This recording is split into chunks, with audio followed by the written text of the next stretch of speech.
Yeah, I was talking with Dustin yesterday, boxing coach, and the mindset now in training has shifted to accept the fact that recovery is training. Yeah. You know, like remember that one time we were talking about restorative, that one restorative session that we did. Oh man, you and your restorative. You'd be like, oh, you'd be like, hey, no worries. This exercise is gonna be restorative, and I would finish the exercise in a full game sweat, and I was like, that was not restorative, Martin. It totally was restorative, man. Like that's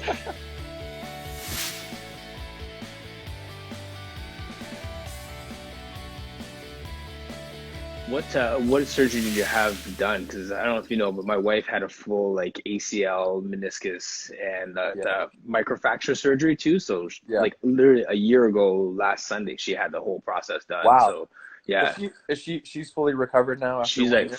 yeah, yeah, Nice. yeah. She athletic therapist.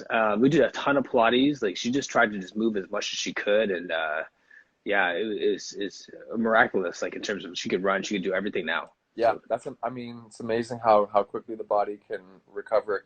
My surgery wasn't as serious as that. Like I didn't have any tears okay, or anything like that. It was more just like over the past 18 months I had like been dealing with some tendonitis issues yeah, that had yeah, like continued to get worse and worse as I pushed through. yes. And basically, um, after doing the MRIs and like the examinations, they basically just said like the part where my tendon like attached to the kneecap, it Yes. had just like deteriorated a little over time and was a little bit damaged. So when they went in, they just shaved off like that piece, that like small little piece that was damaged, and then they Okay. also removed like a tiny piece of my kneecap, like they sawed off a piece of the bone. Okay. Um, but there was no like reconstructive, like attaching ligaments again, anything like Okay. Yeah. my knee was like healthy and intact. It was more just like it was an overuse thing from over time. Yes. So, because I actually when the surgeon finished, like when I woke up from the surgery, he said when he opened up my knee, he said like the part that like the exact spot that I was complaining about, he said the tendon was actually like a little bit of a different color.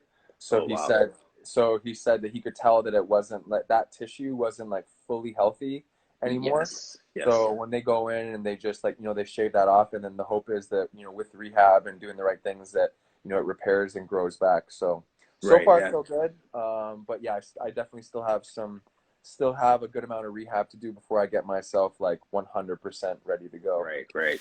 I mean, basketball, I've said this for years, man. Basketball is probably the most brutal sport on your body, and people don't appreciate it because it's not like the contact or the collision sport of Yeah, football or rugby, but like that stop, start, turn, pivot, jump, like it, and everything's so reactive, and there's so many yeah, change of possessions that like your yeah, body gets just mangled. yeah. And it's just the frequency with which we play too. Like in the Yes. NBA, an 82 game season, like I mean, that's a lot of that's especially I've never been that guy, but like a lot of people they don't even really like they don't take in how much goes into getting your body ready for an 82 game Like, season. A guy like yes. LeBron, who is now 17 years in, and like he's leading the league in minutes every year. He's playing well into the finals. He's doing this and that. Like Yeah. the average fan doesn't understand like how hard that is on your body. Like I'm 26 years old and like had surgery and I'm already dealing with things, and like that's the guy LeBron. He's 35. He's 10 years older than me, and he plays into June, like from September to June every year, Yeah. and he's still doing it at a high level. Like people don't understand how difficult that is on your body. So you got to tip your hat to the people who are Yes. able to fight through the injuries and battle them and get to that next I level. mean, I was the one summer that we were working together. I saw like you treat it like a job. You're working 8, 10 hours a day on your body to get ready for your season. Like that is your job in your off season. Yeah, for And sure. still, man, like that's at that level of pounding with that level of preparation. Yeah, It's still and I a think lot. I think a lot of being a professional athlete comes down to like knowing what works best for you. Like how does your body react to certain things? Yes. And I think for everyone, it's finding like that balance of like how much is the right amount. Because I feel like in times I've treated it so much like a job in the summer that I've like done too much. You know what I mean? Where like Okay. Yeah. I spend too many, like There's been times where I spend too many hours and like I wear myself out. Yes. So, you know, I'm at the point right now where it's like just finding like what works for you. And I have a pretty good idea now. Like after doing this long enough, like I know what works well, what doesn't, what my body responds well to, what it doesn't. So, um, Yes. yeah, I mean, it's all a balance. Yeah, I was talking with Dustin yesterday, boxing coach, and the mindset now in training has shifted to accept the fact that recovery is training. Yeah. You know, like remember that one time we were talking about restorative, that one restorative session that we did. Oh man, you and your restorative. You'd be like, hey, no worries. This exercise is gonna be restorative, and I would finish the exercise in a full game sweat, and I was like, that was not restorative, Martin. It totally was restorative, man. Like that's anyway. So that's what I'm saying. Like we shift our mindset to those things to recognize how do we keep the body moving, If I right? was So to say like, what does it mean to have that elite mindset from your perspective? How would you kind of craft that? uh, I think there's a lot of things that factor into that, but I'd say the most important to becoming elite, I would say, is like just the consistency of your action. Mhm. From playing in the NBA, like from my viewpoint, the guys who have had the most success are the guys that are most consistent with not only their play but what they do, their actions on a day-to-day Yep. basis, their routine, what they're eating, the things they're doing with their free time, the amount of sleep they're getting. I feel the guys that are most consistent with that, and they stick to those core values that they have Mhm. every day, are the guys that are most successful. And obviously there's a lot of other things that go into that too. I mean, especially in like being a professional athlete, one of the biggest things to become elite is how do you deal with the failures? And I think that's, with Yes. everyone in life too, is how do you deal with those failures? How do you deal with the times in life that you didn't succeed? Do you let it, motivate you?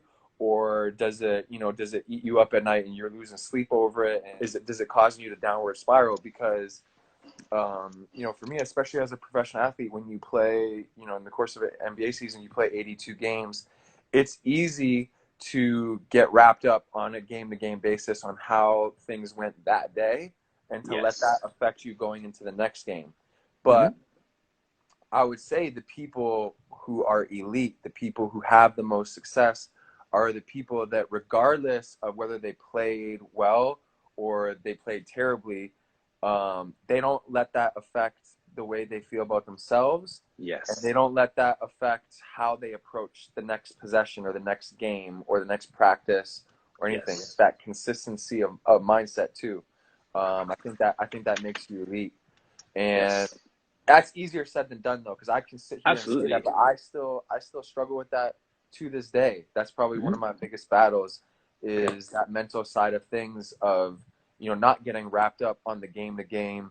You know, did I how many shots did I miss today, or how is my impact on the game today? How is my defense today? Like, those are good things to analyze, and you can watch film and you can learn and get better, but over the course of my career, especially in the NBA, there was a number of dark times where, Hmm. you can easily catch yourself in a downward spiral if you let your mind go there. Yes. Um, and obviously, it's with basketball, it's one thing, but like I said, in life in general, like no matter what you're doing, if you let the negatives, if you let the failures really get to you, it's a recipe for disaster. So when I Absolutely. talk about consistency with routine, I think that's also consistency in your mindset, and not letting not you always hear not getting too high, not getting too low, and just having that consistent thing. I think Absolutely. that's probably one of the most important things to becoming elite in my mind. Right. Well, you touched on a few things there where I thought, it was interesting that when we look at how we do, if we have a good set of habits and a good pattern of doing them, you said like, game to game or like, quarter to quarter, almost like, but when you said possession to possession, I think that's almost the phrase that we had to look at it in, I right? look sometimes at, after a game, if I didn't play well, I'm sitting there and I'm overanalyzing, I'm getting my own head. But more Yes. importantly, possession to possession, like if I come down and miss two shots in a row, let's say back to back possessions, I Yes. miss open threes. That next possession, am I coming down the court hungry for another shot, like ready to go? Or am Yes. I or am I in my mind like, like, damn, like I just missed my last two, like maybe I don't want to shoot this. If you come in with that mindset of like, oh, I missed my last two, it's over, it's a wrap. Like Over. Yep. you're not having any success. And Yes. I know because I've been every I feel like almost every athlete has been there. You know what I mean? Yes. When you have that rough night and you know you start the game 0 for 5, 0 for 6, and then you get that next open look and you have someone closing out at you and like, are you thinking about the fact that you've missed the last five? Or are Mm. you like, I've shot this shot 10 million times, like this next one's in? That's that, you That's that know, mindset. being Yeah. able to possession to possession, just like stay locked in. But like that is truly a skill. And I think that's just like, it's just training your mind, literally training It. your mind Yeah. to move on and just accept that, like, hey man, I missed the last two or three, nothing I can do about it. But I do know I put in the reps to be prepared for the next one. That though is when you're exercising these good habits and you're doing everything right, and you're still not getting the respect for the work that you put in. How do you keep yourself going to continue with the best habits when you're not getting the affirmation for the work that you're putting in? Yeah, it's tough. That's definitely tough. And I think at that point it just comes to, you know, one, patience, and then two, you know, how bad do you want whatever it is that you're chasing? Yes. Because if you want things bad enough, day after day, you're going to keep showing up and keep chasing, because that's Yeah. what, you know, gets you out of bed in the morning. That's what drives you. That's what makes you happy. Internal motivation versus external motivation.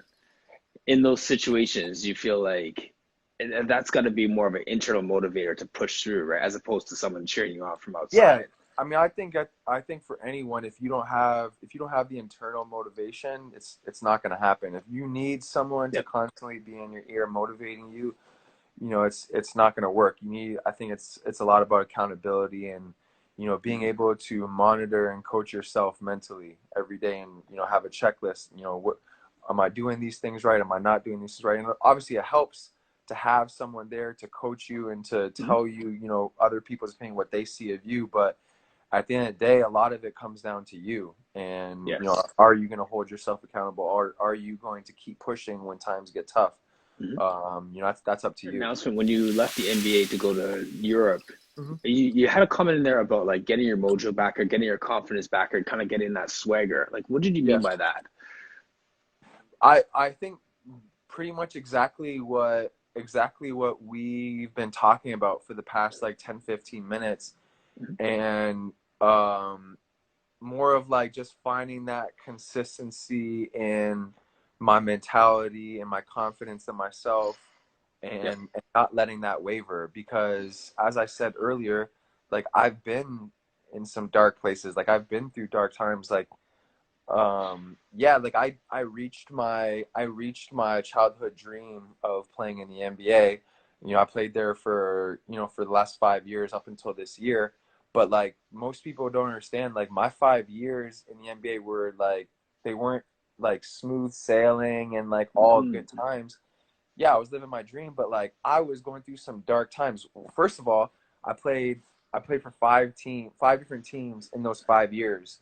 Right. So although I did have a stint with Philly where I was pretty much there for 3 years, those Mm-hmm. other 2 years I was literally just bouncing around from team to team. Right. And Yeah.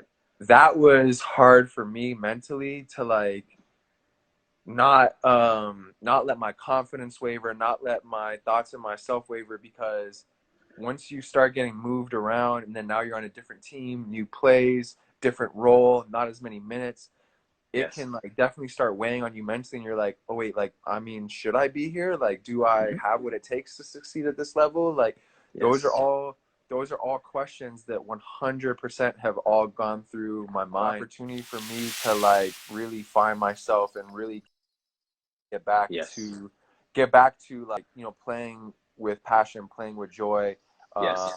all those different things that I got away from in the NBA. And Right. it's so crazy looking back at that, because, you know, when I was a kid, if you were to tell me you're gonna you know, if I was 10 years old and you came up to me, Martin, you said, Nick, I have like a crystal ball, and you're gonna make it to the NBA, you're gonna play there for 5 years, I would tell you as a 10-year-old, oh, like I'll be the happiest person in the world. Like There's gonna be no one in the world happier than me. It's gonna be the best time of my life. And although that is true, making it to the NBA was one of the best things that ever happened to me. Playing in the NBA, it was like, Yeah. it was truly a dream come true, and still is the goal. Like Yes. I will be back there one day. Hmm. I realized once I was in there that it wasn't exactly what I thought it was going to be. Like there were way more ups and downs and Yes. way more problems other than just like the basketball stuff that I never like thought were gonna be there because I think back to like when I was in college and like at Michigan, and there is a difference between like being an amateur and then and then you getting paid and it being your job. There is Right. like a small A change. switch.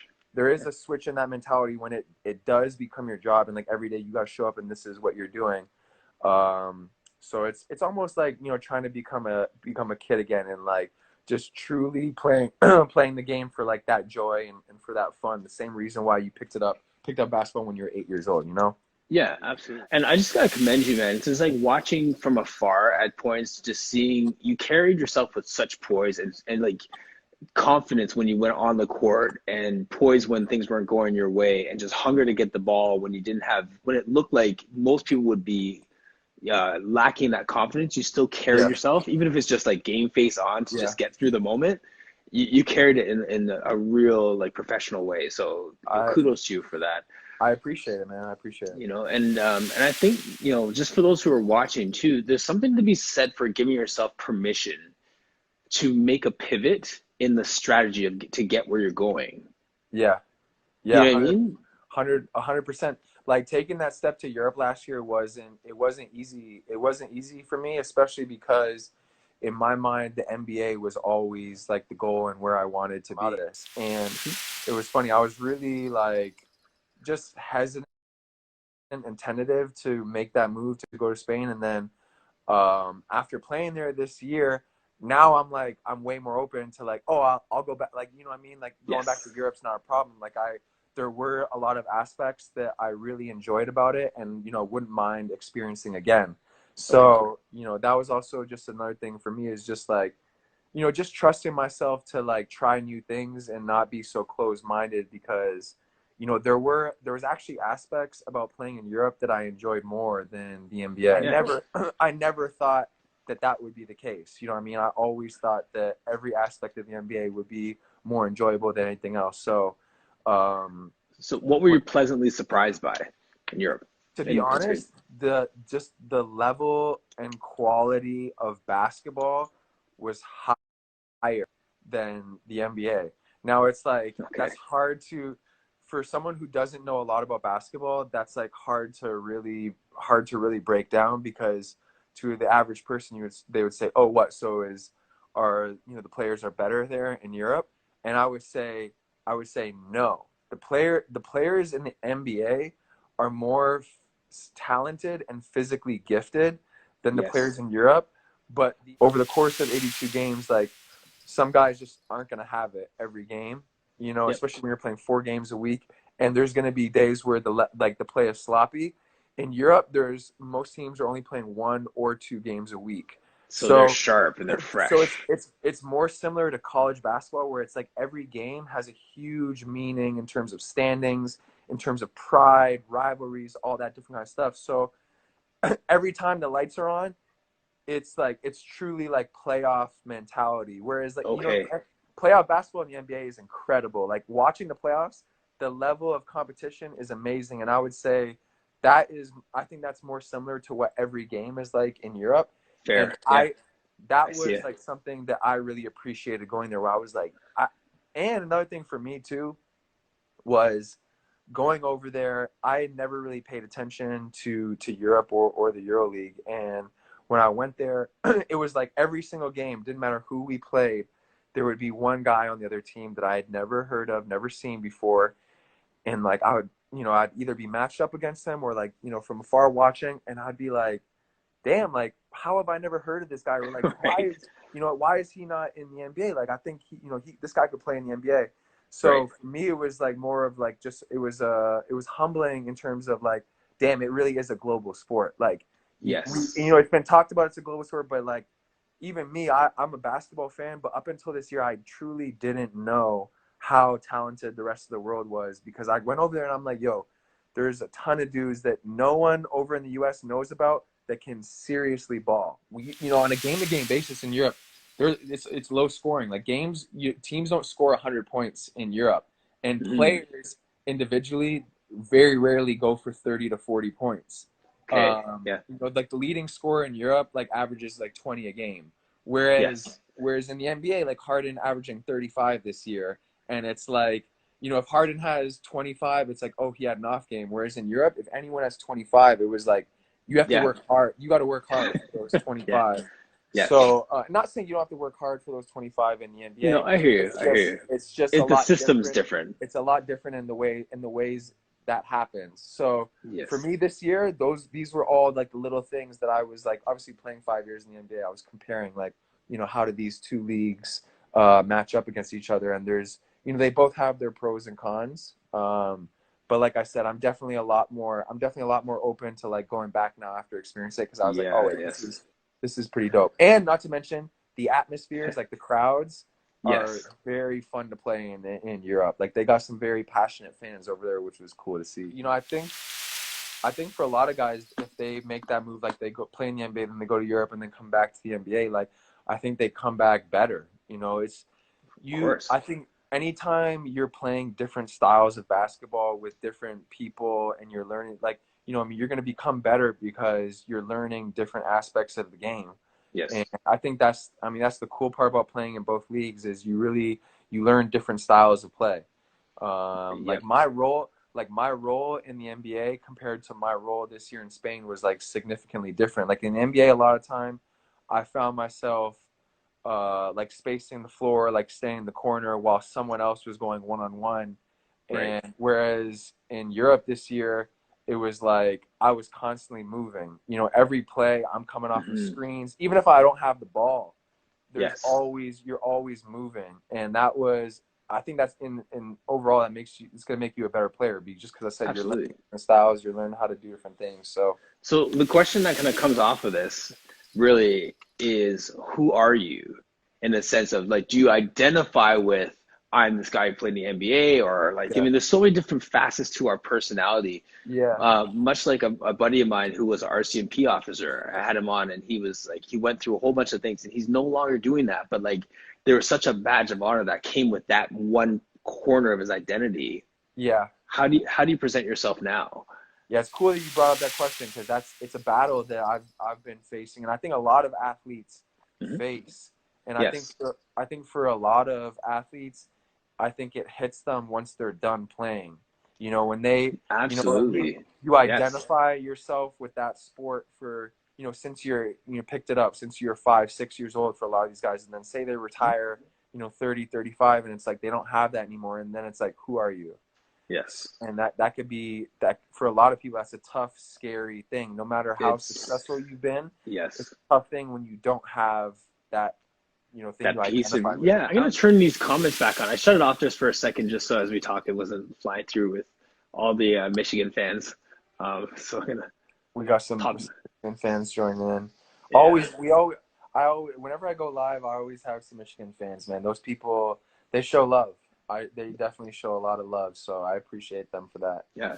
You know what else? Michigan fans and Philly fans, like Philly fans, are just like still on you. Hey, they love you, man. It's funny because Philly fans, they are passionate. They are tough fans though, like Yeah. super tough fans. Yes. And it was almost one of those. It's like with them, it was one of those things where it's like when I was playing for the team, when I was Yes. playing for the Sixers, like they are super tough, super critical.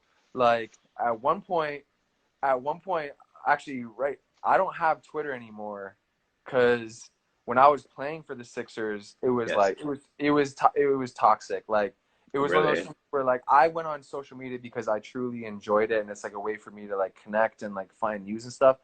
Yes. But it was so toxic at one point that it wasn't healthy for me, so I had to delete my. Oh, I just don't use Twitter at all because of Philly fans. How toxic it was.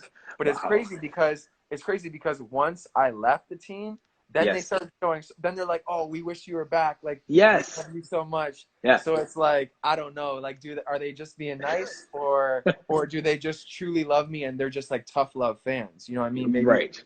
city of brotherly love. So, and I got to give a shout out my my trainer here, Chuck Ellis, Yes. in Philly. He just joined. I think my cousin Dinah joined here. I'm looking through the comments and people who joined. So just want to say what's up to a few people. Yes. Yeah, man, Philly fans. They're tough fans, tough people for sure. But I love Philly, man. Philly's home for me now. To be honest, like me and Is my it? fiance Okay. in our off seasons, we're mainly in Philly. So I got a lot of Yeah. love for those people and for the city. Yeah. And for when I have personal trainers on here, I have Pilates people on. I always talk about what their other passions are, like what makes them Yeah. tick besides basketball, besides Pilates. So, what are some of your other passions? Well, I guess this does, kind of relate to basketball, but I definitely have gotten into like broadcasting Hmm. over the past couple years, as you know, Yeah. being in Yeah. Toronto. I've done three separate seasons now. I've worked for TSN in Toronto, and I've done playoff coverage for the Raptors, which I have like truly enjoyed. It's been a lot of fun to do Yes. that, and it's been fun because every year that I've done it, I've gotten significantly better than the year before. Like just more comfortable being Yes. on camera, just having my thoughts more organized, like when I deliver my sentences or thoughts or whatever it is. I've also in the past I've done some work. My grandmother, she had a lung disease called IPF, Okay. and she passed away 3 years ago from it. And that's something that I've like kind of taken, just having my platform that I've kind of taken on. And I've done some work across Canada, just kind of like, I've done like talk shows, like breakfast talk shows and things like that, Yes. just kind of like promoting awareness for it, like sharing my story. I mainly did this too when she was still alive, and she was going through it. Like we were able to raise a lot of money, and I kind of went on a cross country tour doing like, I went to Vancouver, Calgary, and just did like talk shows there and kind of like just raised awareness. And Nice. that was really like my first experience with like, using my platform for something like just bigger than myself. And Yeah, to rally um, people around a cause, sort yeah, of just thing. like just trying to like help other people and do my part. That was like the first time that I was really able to do that. So that was cool just because even as a kid, I never thought that, I would be in a position where I could like make a difference, Yes. and I don't know how, big or small that difference was, but I never thought I'd be in a position where, I could go around and like help raise awareness about something where people would actually listen to me.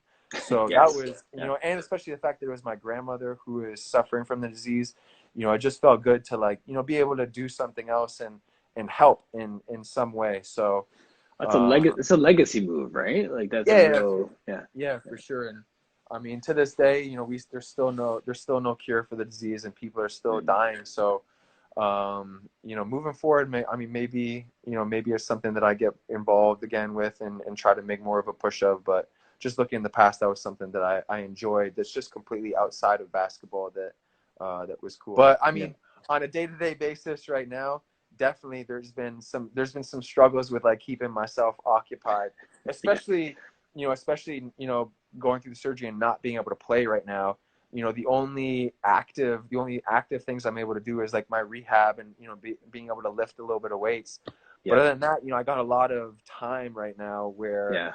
I got to fill the days doing something. So Man, that's like, definitely if been a only you battle. knew if only you knew like a Pilates instructor or someone that could help you out too, man. Like that's man. Exactly, exactly. I wish I had I wish I had access to all the equipment. Like I wish I had a reformer and stuff. Because when I came back from Spain, got the surgery. I was in Philly for a couple of weeks before this whole coronavirus thing, really took over, and I got myself back into Pilates. Like I was taking 3-4 Pilates classes a week in Yes. Philly, and then obviously the whole coronavirus thing came about, and I stopped taking my classes. But Pilates is, I mean, it's still a staple for me. In season, it's hard. especially when I was in Spain this year, it's hard for me to like take classes and really Yeah, do those things. But especially in the summer when I have the time, I mean, yeah, I'm always taking, 3-4 classes a week. It's a no-brainer for me. absolutely. It's so funny. I tried to send you that referral, and they're like 450 miles away from you or something. That was Oh yeah, I remember that. I I think remember that. yeah, no, that's a little No, far. yeah. I was gonna say something about that.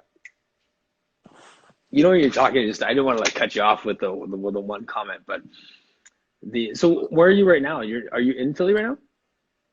No, so I'm actually just outside of Philly. My fiance, her family, they built a beach house in like the Jersey Shore area, Okay. and it's about like an hour and 15 minutes from Philly.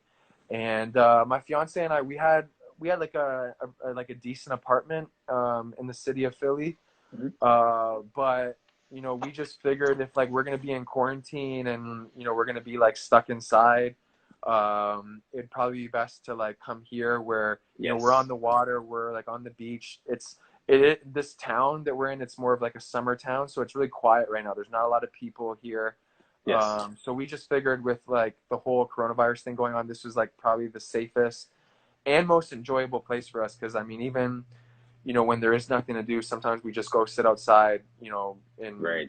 enjoy being on the water, enjoy the fresh air. Whereas if we were in the city in our apartment, it's really tough to get Oh around or yeah, you're get that locked fresh down, air. man. So, Yeah. Yeah. True. um, so yeah, I'm in Jersey right now. This is kind of where we're waiting this whole thing out.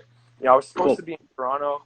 I was supposed to be in Toronto a good amount, and I had plans to do TSN work for the Raptors again Hmm. throughout the playoffs. So the playoffs would have already been starting now. So I was around this time I was expecting to be back in Toronto working some of those games and doing that stuff, but just a lot of things got moved around with this whole virus going on. Yeah. Yeah. Yeah. Yeah.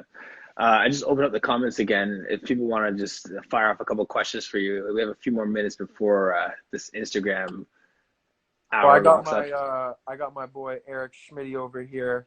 He said Stowski. He said Stowski. Hope all is well, my brother. I used to work with him at Michigan. So what up, Eric? Oh Uh, yeah, just while you're thinking about that, I have I run this Pilates for Ballers page, and I have yeah. like some Brampton teams and some other teams. So there's a bunch of like grade 7, grade 8 kids that I work with. So I'm sure they're like they want to find out what your formula is. Uh, what are some good drills for an eighth grader? To be honest, when I was in eighth grade, some of my favorite drills. So I would, in terms of drills, I would really do a lot of like two ball dribbling. Two ball dribbling was one of my favorite things to do. So, and it doesn't even have to be long. You can take 15 minutes out of your day, and you could just go on YouTube really and type in two ball dribbling, and there'll be Yes, hundreds of videos that'll come up, and just getting, especially as a kid, just getting that feel for the ball, being able to dribble equally well with both hands, developing, that coordination is yes, key. But in terms of like, shooting and stuff like that, I think if you can get someone to come rebound for you, I think that's always better. When I was a kid, my dad would come outside and rebound for me, and that always helped with my yes, shooting. But to be honest, when I was a kid, one of my favorite things to work on my game is like to use my imagination. And even to this day, it's one of my favorite styles of workout yes, is to be on the floor by yourself and to envision yourself in a game situation, to envision all five defenders on the floor and to yes. just freelance, to freelance. Let your mind, let your creativity go, let your mind go and Mm, practice the type of shots that you want to practice. And whether it's a fadeaway, pretend like you have a hand contesting, pretend like you have to shoot the ball an extra couple inches higher to get it over the defender to a game situation. And those five defenders are in the spots that you've envisioned. You're like, oh, I've been here before. I've I've been here I've, before. I've played I've played this situation through my mind before. So I think that can be some of the most effective ways to train. And then also it's for me, it was one of the most fun because you could play those scenarios in your head where the clock's counting Yes. down and you hit that big shot. And you know, you go Yes. crazy. And like, I was even doing that when I was a kid. I would hit the shot, and then I would Yeah. like, you know, do this with my jersey and like Yeah. start Yeah. like like you let your Yeah. imagination go when you're a kid, and it's fun and effective. So, you know, for me, Absolutely. that's one of the best ways to work out. Shout out to David Tyndall. That was one of the lines he used working with my son Nathan too, right? Like if you can play with your imagination, then you're gonna be Yeah, that much better of a player, right? Like you have to be able to envision where people are gonna be in space to be able to play from there. So that's yeah, that is I think that's really under mentioned, like underrated, that using your imagination and just visualizing where to be, yeah, as much as like working on your dribble and stuff is like really using your mind to get your mind set. yeah, for Correct. sure. So that's key. Sure. Yes. All right, man. So with our 3 minutes left, I'm just gonna say thank you so much for coming on today, Nick. As always, man, good chatting with you and some good stuff coming out of this, man. I'm gonna highlight this. I'll send you the YouTube link to the conversation that we had, and I'll just pull out some of the pieces Sounds for good. people to people to look back on and reflect on it. A lot of connections to life, man, like to real Yeah. life, not just basketball. So Yeah, I'm gonna we pull got out. deep today, man. We Yeah, got into man. some good topics. Solid, love it. All right, man. All the best, my friend. And thank you to everyone who signed on and put all your comments and stuff. I'm gonna sign Yeah. you off here, Nick, and I'll just finish Yeah. chatting for a minute. Yeah, Cool, man. thank you again, Martin. I appreciate you. It's always good catching up, and hopefully we'll do this again sometime soon. Thanks, man. Take care. My guy.